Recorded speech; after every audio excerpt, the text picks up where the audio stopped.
Jorge Sigal y Santiago Kovadlov, dos ensayistas, dos amigos de la vida, 60 minutos y todos los temas del mundo para conversar. Café La República, el placer de una charla de domingo. Vermut, política, filosofía, poesía y lo que venga. Café La República, un lugar para encontrarse. Por la 1110, la radio pública de Buenos Aires.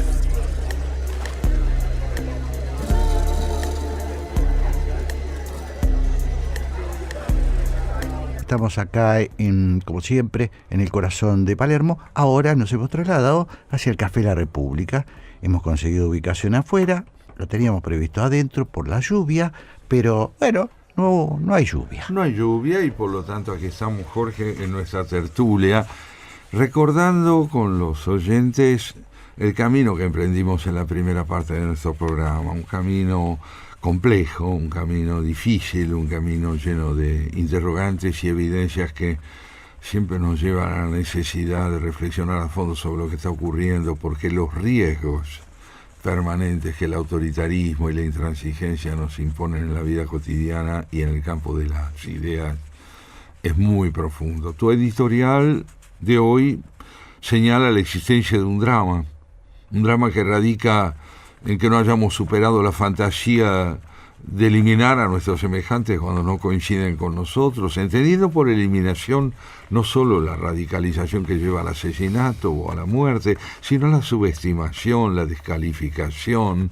la idea de que la palabra del otro pierde relieve y necesidad protagónica cuando no es una palabra de coincidencia y homologación con la nuestra. Decías vos que esto es un drama. Yo diría que esta es nuestra tragedia. Uh-huh. ¿Sabes por qué? Porque tengo la impresión de que las democracias auténticas se constituyen para vivir combatiendo lo que no puede ser definitivamente erradicado, lo que no puede terminar de desaparecer. Porque si es cierto que el odio al prójimo pone de manifiesto algo verdaderamente medular, es el desprecio por la política. Porque la política no es otra cosa que el intento de atenuar o superar ese desprecio, convirtiéndolo en discrepancia, en disidencia, en divergencia, y haciendo de la palabra el terreno donde se pone de manifiesto las coincidencias o la falta de coincidencia con el otro, sin radicalizar esto. Pero claro, ¿qué señalabas vos en tu editorial? Que la señora María Corina Machado, demócrata cabal, que en Venezuela combate a una dictadura que ha dado pruebas cabales de su radicalidad y de su intransigencia y de su espíritu sanguinario, es caracterizada desde página 12 como una golpista Nobel. Una golpista Nobel, decías vos. ¿Y qué es lo que te inquietaba y qué es lo que nos inquieta en esa caracterización? La imposibilidad de entender que no necesariamente quien como ella pone de manifiesto un concepto democrático frente a una dictadura como la de Maduro, es la expresión de un pensamiento extremista, sino de un ideal de vida con el que no se puede, si se quiere, coincidir desde ciertos lados, pero de ninguna manera se la debe asociar a la descalificación, que es el procedimiento de quienes en su país la combaten, la ahogan, la encierran y aspiran a silenciarla. Hablabas vos del blindaje de los planteos ideológicos, planteos que permanentemente ponen de manifiesto esa ineptitud para escuchar, esa ineptitud para que la palabra del otro tenga lugar como alternativa posible a la propia. Y lo doloroso, decías vos, que resulta que tanto nos cueste aceptar el derecho del otro a su propia perspectiva, sin que eso implique la descalificación del propio punto de vista. En Venezuela, recordabas, se mata, se tortura y se desaparece gente. No matarás es, señalabas, no matarás. Y esta intransigencia no es la del dogma, es la de la tolerancia, es la de la capacidad de hacer de la palabra del otro algo indispensable para uno. Esta inquietud, creo yo, solo se puede combatir desde un ideal político, entendiendo por él la capacidad de coexistir en la disidencia o de coexistir en el desacuerdo sin moverse del terreno del respeto al prójimo.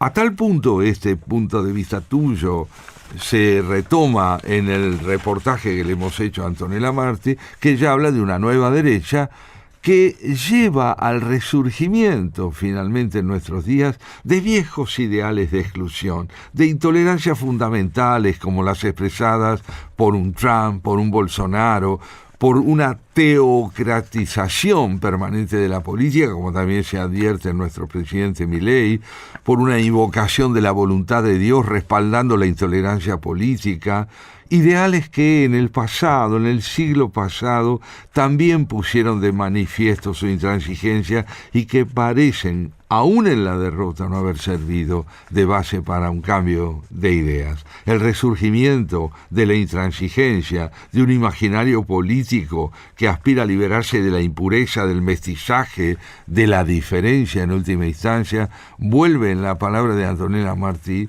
a ser considerado como el riesgo fundamental que se corre en nuestro tiempo y que ella retrata en su último libro, La Nueva Derecha.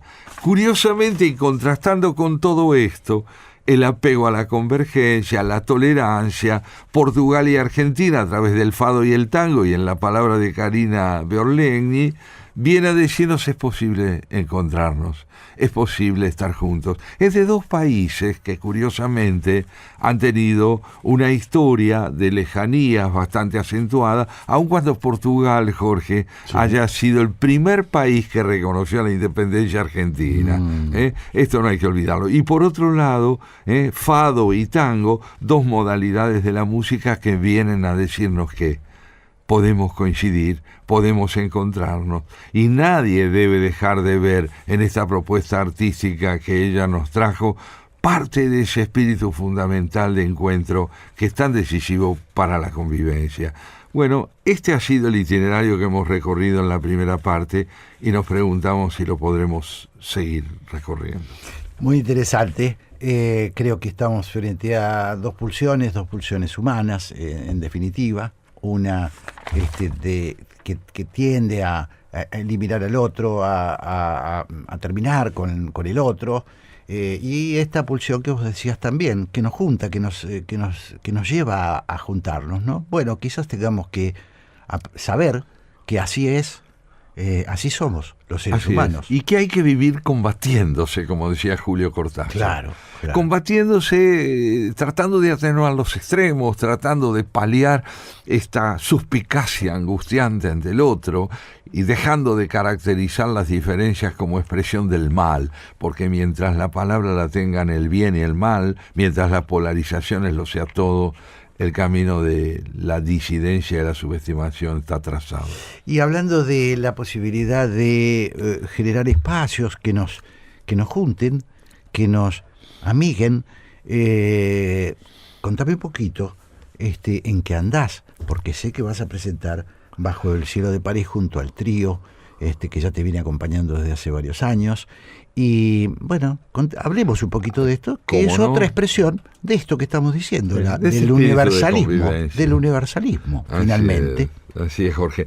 Y yo integro, pues como bien sabés, un trío con Ana Victoria Chávez en piano y Federico Mujar en violín, yo en la lectura, en la voz, en la interpretación, con el cual a partir del jueves 16 de este mes y también el viernes 24 de este mes, en Clásica y Moderna, vamos a presentar un espectáculo consagrado a la poesía y la música de Francia. Hemos preparado un show cuya finalidad básica es mostrar la riqueza patrimonial de Francia en el orden de los compositores de los siglos XIX y XX, y un recorrido sobre quienes en el campo de la palabra han dado testimonio de lo que es la profundidad, la sensibilidad, la perspicacia de la palabra de autores franceses. Comenzaremos evocando a Montaigne y la música del siglo XVII y terminaremos con Ravel seguramente y la poesía contemporánea francesa de muchos autores que aquí son inéditos o poco conocidos, como Christian Bobin, que es uno de los poetas más recientes de Francia, y donde vamos a ir atravesando ese escenario de la música con Debussy, ¿no es cierto?, con Ravel, como decíamos, en una alternancia permanente, convocando la palabra de Albert Camus también, para que nos recuerden qué mundo vivimos y sepamos hasta dónde Francia, a través de él, ha contribuido al anhelo de pacificación. Jueves 16 y viernes 24 en Clásica y Moderna, en la calle Callao 892. Allí estaremos. Y las localidades se pueden conseguir a través de PlateaNet o en la misma sede del local donde estaremos. Bajo el cielo de París. La nueva aventura del trío que cabeza Santiago Kovadlov. Que se llama el trío... El trío Orfeo. Orfeo. El trío Orfeo. Y Trío ya llevamos Orfeo. 5 años trabajando juntos. Es muy lindo, es muy lindo. Yo he tenido la oportunidad de ir ya varias veces Sí, así es, a ver al así trío. Realmente se pasa un momento fenómeno. Y ahí en Clásica está lindo. Además es un el lugar ambiente es delicioso. hermoso Sí, es muy también, lindo, se muy genera lindo. una magia muy linda. Así que bueno, están todos invitados bajo el cielo de París. Muy bien, Santiago, vamos a tener algún invitado, Y seguramente. hoy tenemos un pero invitado. ¿querés que lo adelantemos? No, No, decimos. yo les voy a Vamos contar quién es en unos minutos. Vamos a una un tema. melodía. Vamos a un tema. Café La República. La hora de la tertulia entre amigos en Haciendo Pie. Con Jorge Sigal y Santiago Kovadlov.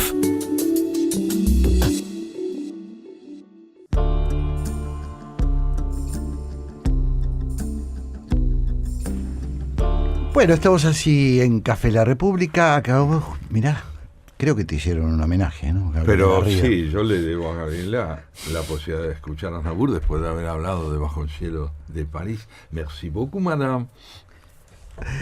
Y entonces esto es nuestro espacio de reflexiones y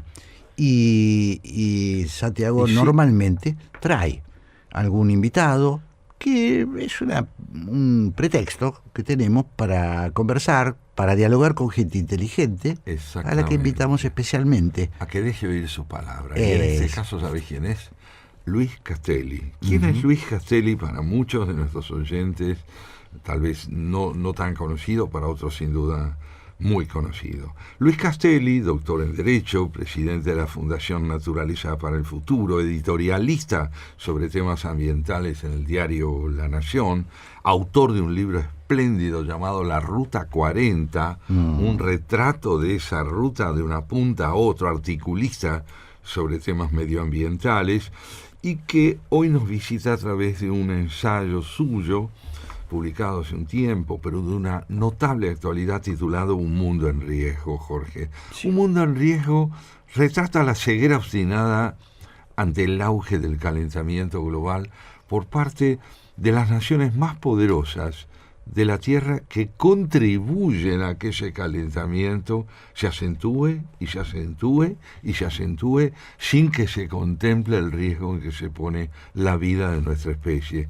¿Qué cabe entender por progreso?, se pregunta Luis Castelli, en un contexto donde el planeta no es tomado en consideración como un interlocutor, sino que pasa a ser una víctima del desarrollo político y tecnocrático. Una advertencia, finalmente, la que nos hace Luis Castelli sobre un hecho que creo yo es decisivo y sobre el que no dejaremos de insistir nunca en Haciendo Pie: la desconsideración de la salud de la Tierra es una desconsideración también del significado de la vida humana. Qué interesante. Luis Castelli, nuestro amigo Luis Castelli, a quien hemos invitado alguna vez a charlar con nosotros, ¿no? Hoy lo hacemos a través de uno de sus artículos, de un artículo. Sí. El mundo en riesgo. Y fíjate qué nos dice. Hace apenas un tiempo, y ya no recordamos, Fukushima, la ciudad que fue un lugar confortable y bien abastecido, es ahora un pedazo de tierra baldía donde los habitantes no pueden regresar siquiera a buscar a sus muertos, porque allí el aire está enfermo. Una bestia invisible lo contamina todo.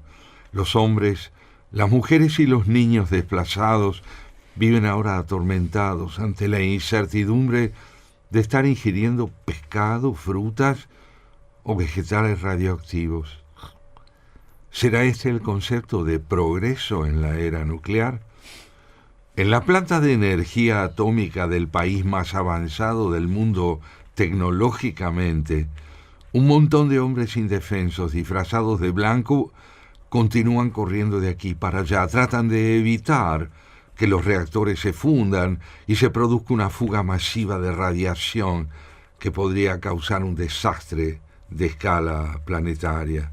Un puñado de hombres sacrificando sus vidas, familias desarraigadas, enormes cantidades de agua, extendiendo la contaminación hacia otros ecosistemas. Resulta patético asistir a la impotencia del hombre frente a las monstruosas creaciones que no puede controlar. ¿Será esta la metodología segura que tiene la industria nuclear para luchar en casos de accidentes?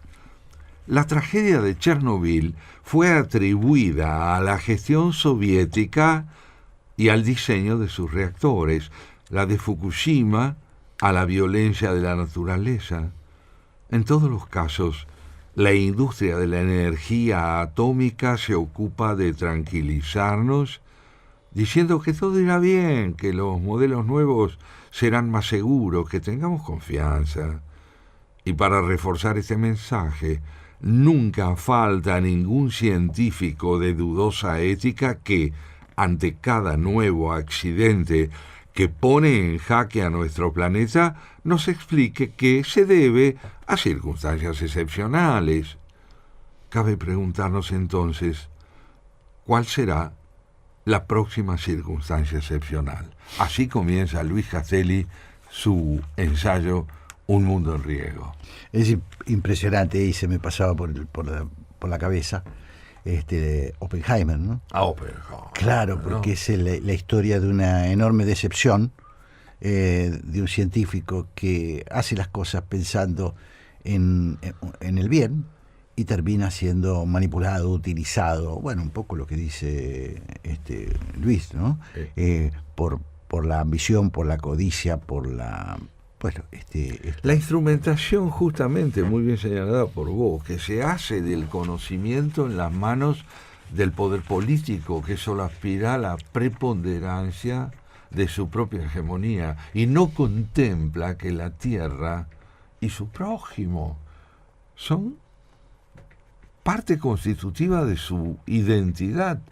Esta necesidad de aislarse, esta necesidad de mandar sobre el otro aplastándolo, a la que también aludía tu editorial de hoy, la descalificación permanente. Y en la entrevista a Antonella Marte, sí, ¿no? Está presente quizás esa lucha permanente entre dos polos, ¿no? Entre dos conceptos, y bueno, que por suerte vivimos tratando de hacer equilibrio para que lo peor no termine, no sobrevenga. Vos sabés que en el texto que yo leo de Albert Camus en el espectáculo que vamos a presentar en Clásica y Moderna, Camus dice: todas las generaciones han aspirado indeclinablemente a transformar el mundo.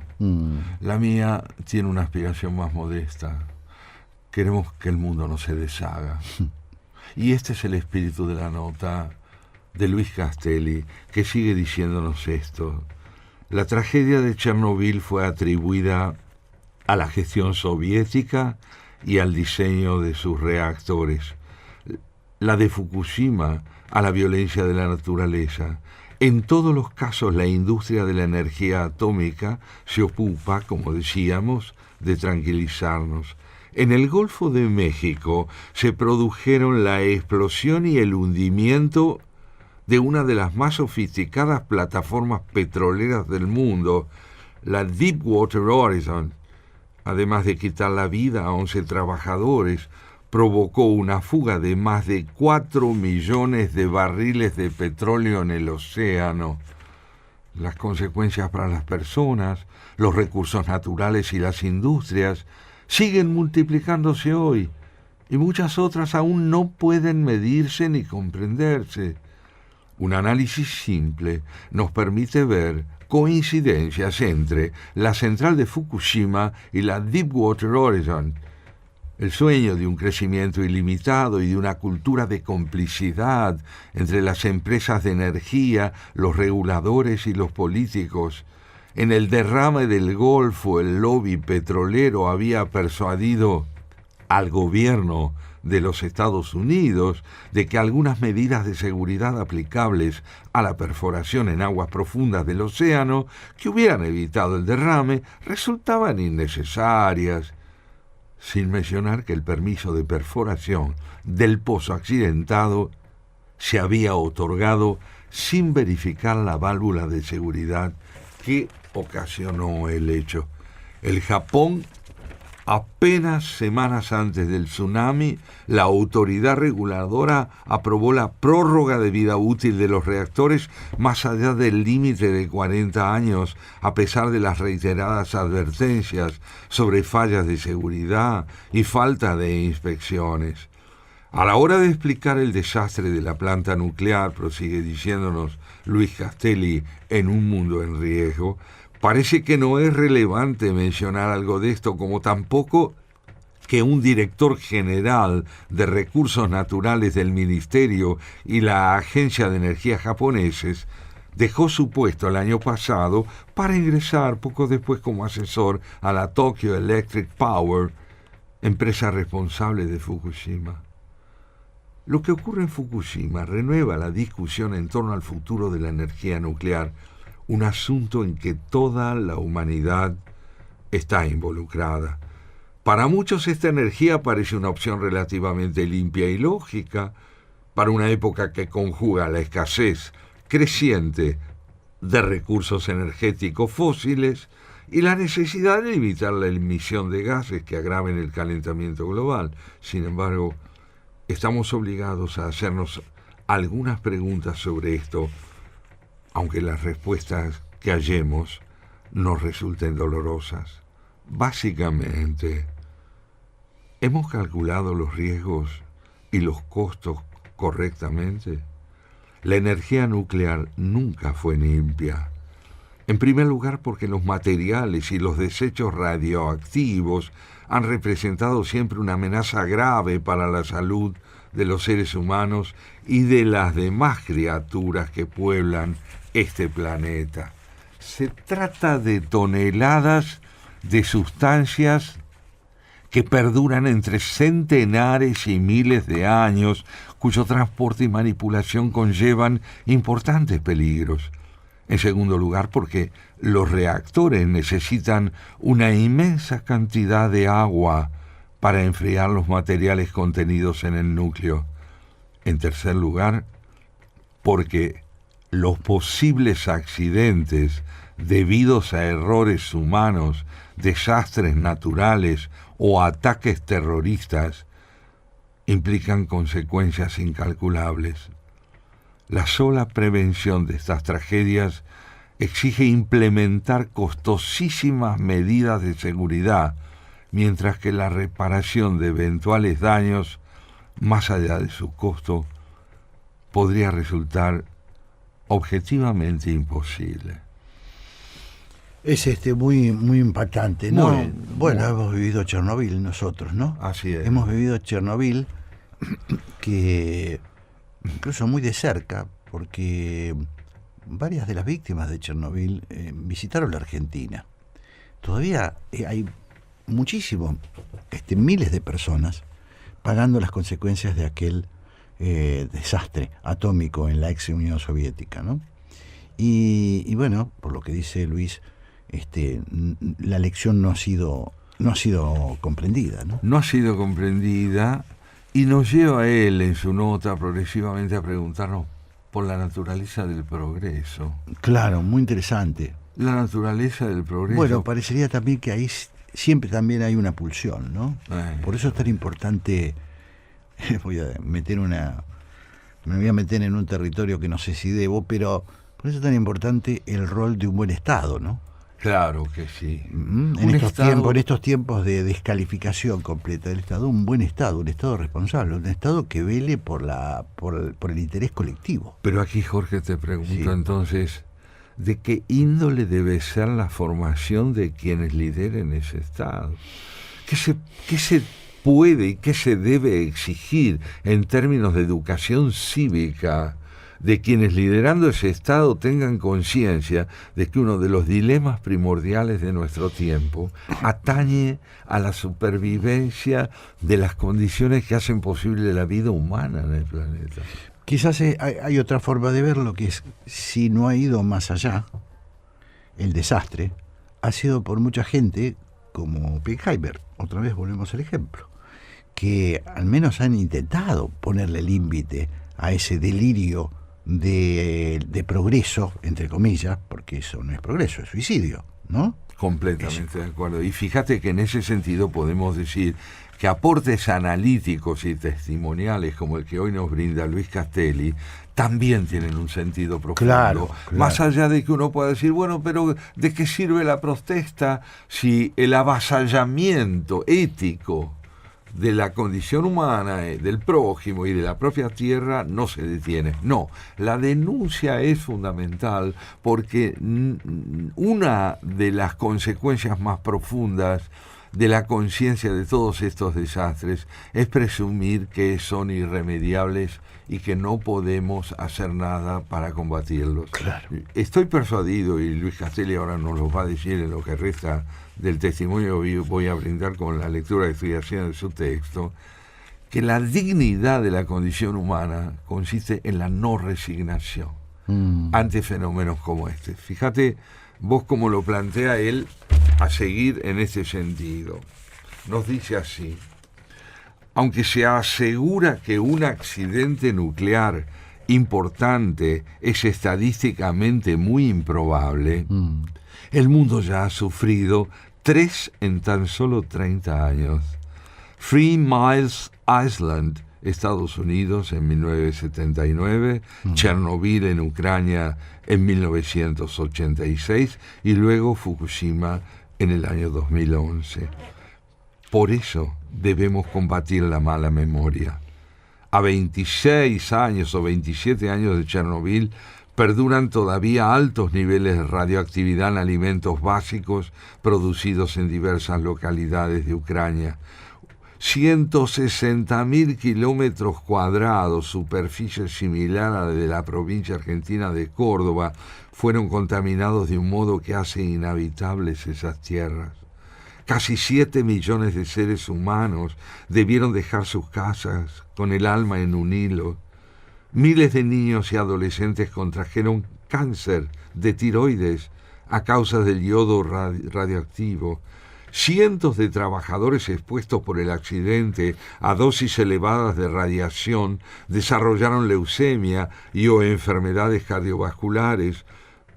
En las generaciones posteriores, las aberraciones cromosomáticas y las deformaciones producidas en la etapa fetal se multiplicaron.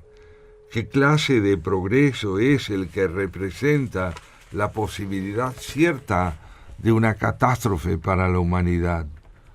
Si el progreso es entendido como una mejora en la vida del hombre, no podemos evitar preguntarnos esto: ¿qué clase de progreso es el que representa la posibilidad cierta de una catástrofe para la humanidad? En mi opinión, no hay progreso si es con riesgo o a costa de la vida. Eso es deshumanización sin más. Muy interesante. Muy ¿no? importante, muy Claro, importante, ¿no? claro.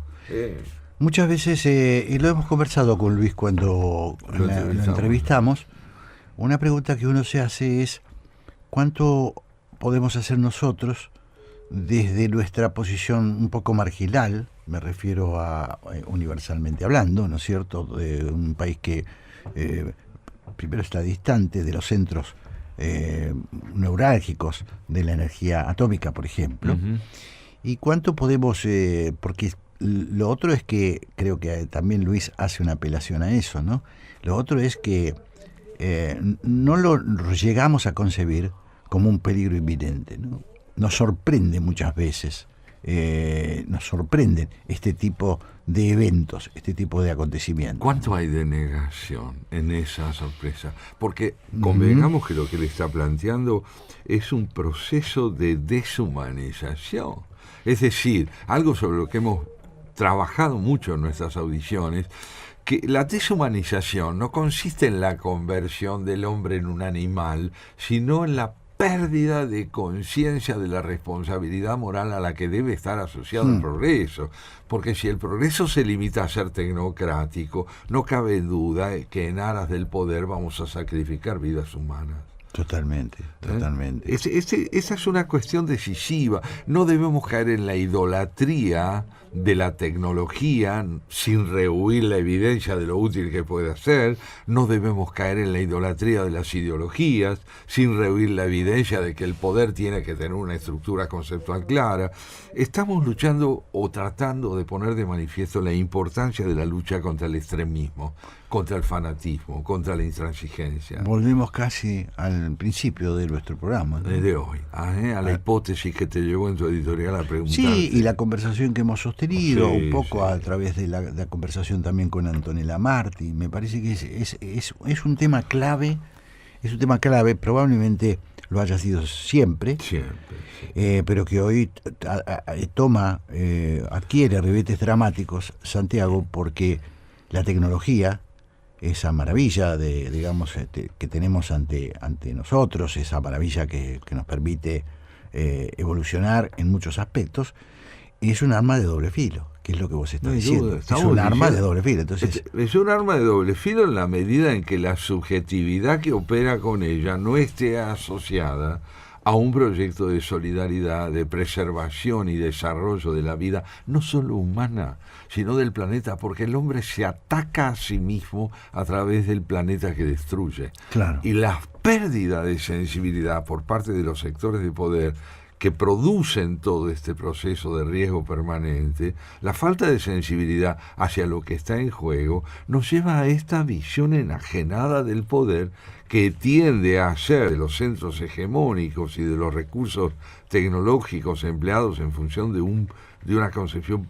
parcializada o fragmentada del poder, un riesgo para toda la especie. No hay nada más paradójico que siendo nosotros, en la Tierra al menos, la única especie que tenga conciencia de su propia presencia en el planeta, sea al mismo tiempo la que atente contra esa presencia. es un tema complejo de arraigar en la sociedad. Es un tema complejo si el poder no es... Bueno, y me resisto a pensar que eso sea posible, ¿no?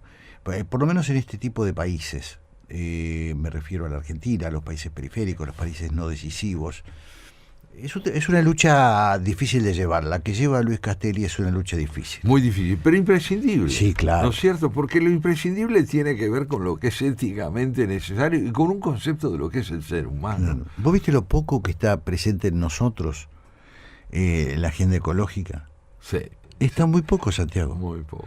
No sé cómo será ahora en la educación, probablemente yo esté desinformado, probablemente haya más que lo que yo creo, pero a mí me da la impresión que no.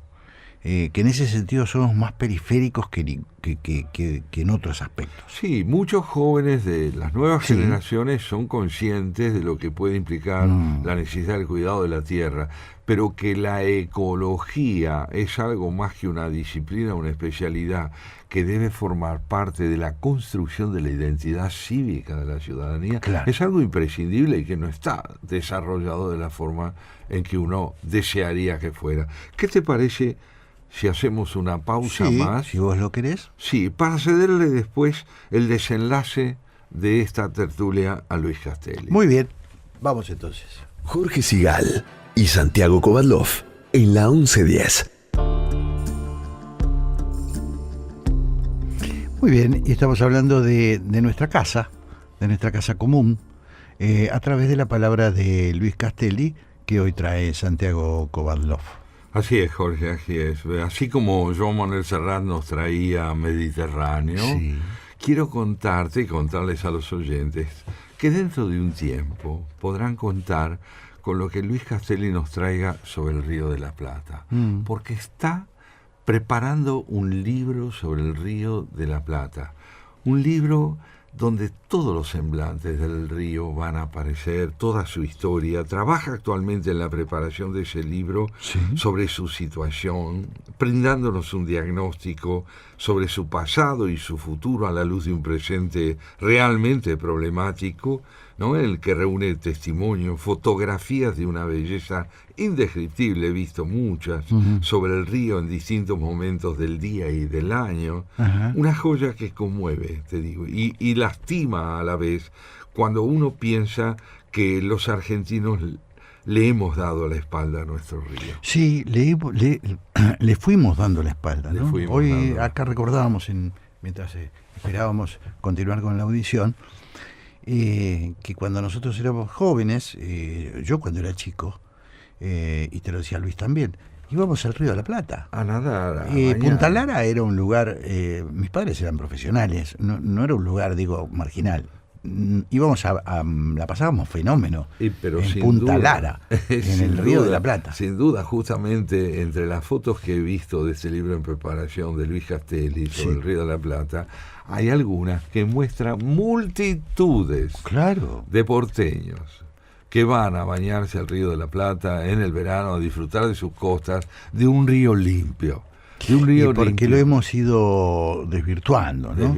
Bueno, lo hemos ido corrompiendo, Bueno, en estamos realidad. hablando de corrompiendo, porque lo hemos usado de cloaca. Bien, entonces, este destino que le hemos dado al río no es hoy sino una expresión más de lo que estamos hablando fundamentalmente, un planeta expuesto a una mirada que lo concibe como desecho, como materia prima de un interés evolutivo en el que la vida de la Tierra no es absolutamente un recurso que pueda ser considerado como fundamental. Poco importa si la Tierra ha de vivir, lo que importa locamente es que su rentabilidad no cese. ¿Y cómo no va a cesar si la proponemos así? Otra vez siento, Santiago, que el rol del Estado es fundamental, ¿no? Decisivo. En la ciudad de Buenos Aires, en la provincia de Buenos Aires, todo lo que da al río, esa maravilla de la naturaleza, que es el Río de la Plata, que vos bien lo recordabas, por ahí los uruguayos lo tienen un poquito más en consideración, claro, que nosotros. Porque su territorio, porque su fondo, digamos. Lo tratan un poquito mejor. Seguramente tampoco es maravilloso. No, pero no hay duda de que el contraste es muy notorio entre un río abandonado. La ciudad de Buenos Aires crece de espaldas al río. Montevideo está enfrentada a su río. Absolutamente. Recordemos esto a la luz de lo que nos viene diciendo En un mundo en riesgo, el ensayo de Luis Castelli que estamos evocando en la audición de hoy.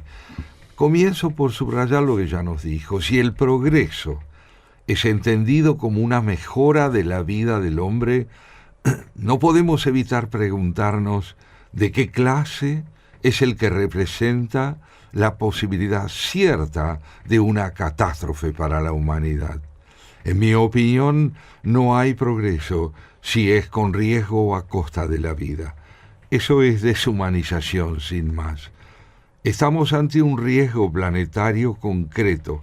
Hoy más que nunca resulta inadmisible que se derramen millones de litros de petróleo en el mar o se liberen toneladas de gases radioactivos en la atmósfera. Sus efectos, por acción de los vientos, las aguas e incluso de la gente, no reconocen las fronteras. Así, los accidentes que ocurren en un país ponen en riesgo a toda la Tierra, al conjunto de la humanidad. Sin embargo, la mayoría de los habitantes del mundo ignoran que esas tragedias pueden ocurrir en cualquier momento y lugar. Sin mencionar otras actividades peligrosas, baste con mencionar que existen hoy más de 400 centrales nucleares expuestas a cataclismos, errores humanos, fallas técnicas o, como decíamos, ataques terroristas. ¿Estamos dispuestos a aceptar estos riesgos? Fíjate, Jorge, cómo remite lo que nos está diciendo Castelli al concepto de globalización, de interdependencia. En el orden económico, el mundo llamado desarrollado, Europa, ha buscado a través de la globalización generar posibilidades de pacificación a través de la interdependencia económica, de proyectos de desarrollo conjunto. Pero no se ha logrado generar ese espíritu de integración en el orden medioambiental. Vos lo señalabas antes. En el plano de lo que es el cuidado climatológico, en lo que significa la posibilidad de que el calentamiento global sea disminuido. Sí. En ese sentido no hemos logrado pasos fundamentales. Hemos estado con Luis Castelli en el año 2015 en París, en la cumbre climática de ese año, donde se decide la necesidad de proceder con urgencia para bajar los niveles de calentamiento global. Han pasado 10 años y el riesgo ha aumentado, no ha disminuido. Y ha aumentado además el riesgo político, porque esta tendencia de la que hablamos, volvemos a Antonella Marti, y a la nueva derecha y este auge de los nacionalismos, este retroceso de la globalización. Vos fíjate que estamos frente al deterioro. Sería interesante precisar con quienes conocen la realidad de los acuerdos medioambientales, como Luis, me acuerdo que lo advirtió acá, pero estamos peor que nunca, porque lo que se ha exacerbado es el encierro de cada país. Se han roto muchos de los lazos internacionales que habíamos empezado a tejer después de la Segunda Guerra Mundial. Y bien haces en recordar a Antonella Marti, que también a través de su retrato La Nueva Derecha nos habló de la negación de las tragedias ambientales. Claro. Muchos de estos líderes actuales de la Nueva Derecha, cuando surgió la pandemia del COVID, negaron que fuera un problema. Sí, sí. El bueno, propio presidente ahí es el auge de estos movimientos. Buena parte del impulso de estos movimientos comienza durante la pandemia, con esta sensación de encierro que muchos países abusaron, como es el caso de Argentina. Me refiero a las medidas preventivas que se tomaron y que generaron una reacción en la población. Esto ha dado por tierra con muchos principios de universalismo, de necesidad de pactar la convivencia, ¿no? En fin, estamos pagando muy caro, otra vez, fundamentalmente la irresponsabilidad de los líderes, ¿no? Yo no vacilaría a la luz de lo que decís y de lo que nos va planteando Castelli. Sí. Estamos en la barbarie. En ese sentido, todo esto es barbarie. No podemos dejar de asociar este concepto enajenado del progreso, que cae en la idolatría de ciertos avances tecnológicos y en la valoración sin duda fundamental de lo que la ciencia ha logrado, por ejemplo, no solo en el campo de la física y la astronomía, en el campo de la medicina, maravillosos logros. Pero ¿por qué no podemos tener una concepción del Estado, como bien decías, de la política integradora, que sepa orquestar las distintas necesidades a la luz de una evidencia primaria? Si quemamos nuestra casa, no tendremos dónde vivir. Bueno, es muy interesante el eje de este artículo de Luis Castelli, ¿no? ¿Esto es progreso? Claro. Es una pregunta para repetírsela una y otra vez. ¿Esto es progreso? Y depende. Y yo diría decididamente que si por progreso entendemos el darle la espalda a estas urgencias medioambientales, planetarias, en el fondo son ontológicas, tienen que ver con la existencia. Si le damos la espalda a esto, el progreso que estamos generando nos lleva a la destrucción de lo que deberíamos lograr. Absolutamente. Dice Castelli, los peligros que nos acechan no solo podrían terminar con nuestras vidas, eventualmente podrían hacernos empezar a padecerla. Como dijo el Premio Nobel de Literatura japonés Kenzaburo Oe, estamos sometidos a la mirada de las víctimas de la energía nuclear. Repito, estamos sometidos a las miradas de las víctimas de la energía nuclear. Hoy nos miran cientos de miles de desplazados cuyos hogares han quedado abandonados en la zona de exclusión. ¿Quién se hace cargo de estas desgracias? En vista de estas experiencias y de las perspectivas de vida para los damnificados directos, ¿es ético continuar produciendo energía nuclear? En un mundo tan interrelacionado, la cuestión nuclear nos compete a todos. Promover con decisión las energías limpias es un indicio de lucidez. Sol, viento, agua y biomasa son fuentes limpias que, en pocos años, podrían dar paso a un futuro más armónico con la vida en el planeta. Elegir este camino es perfectamente posible. Así lo demuestra, por ejemplo, la decisión histórica del gobierno alemán de abandonar en forma definitiva la energía nuclear y virar hacia el desarrollo y la explotación de las energías renovables.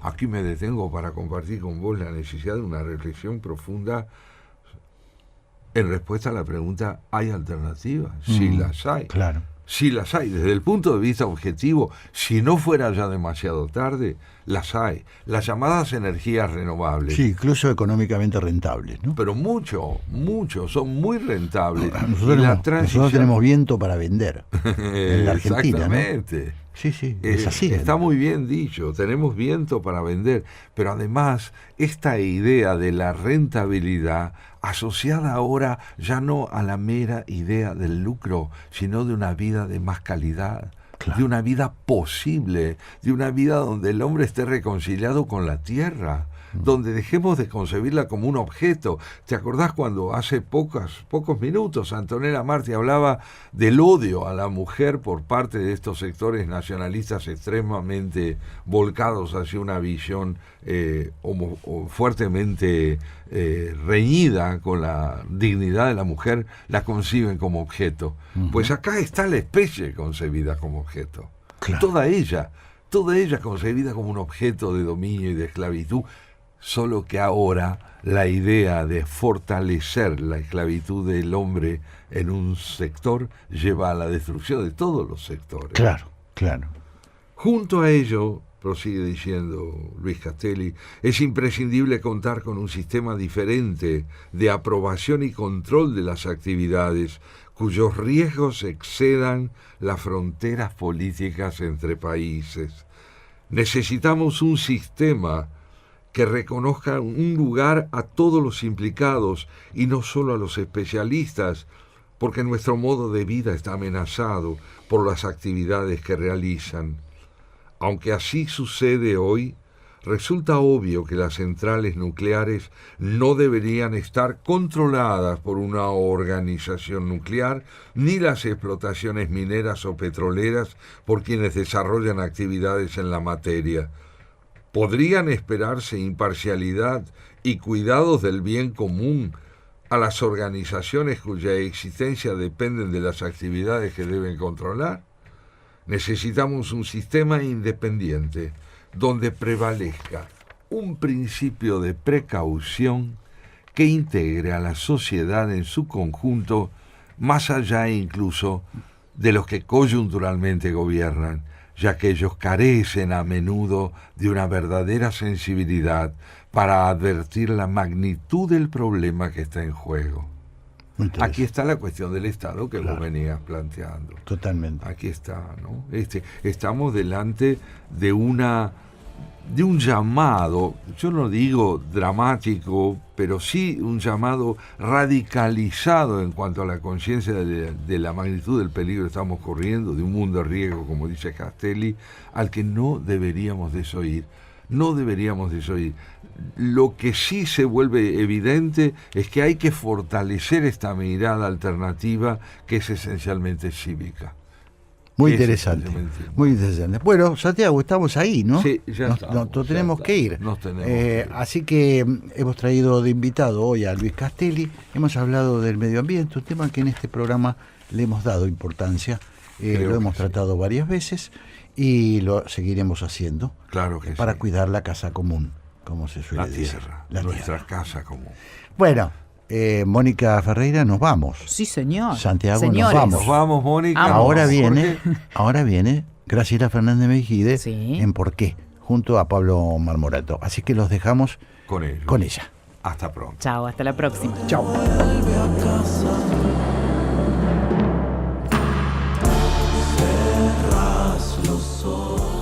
Jorge Sigal y Santiago Kovadlov en la 1110.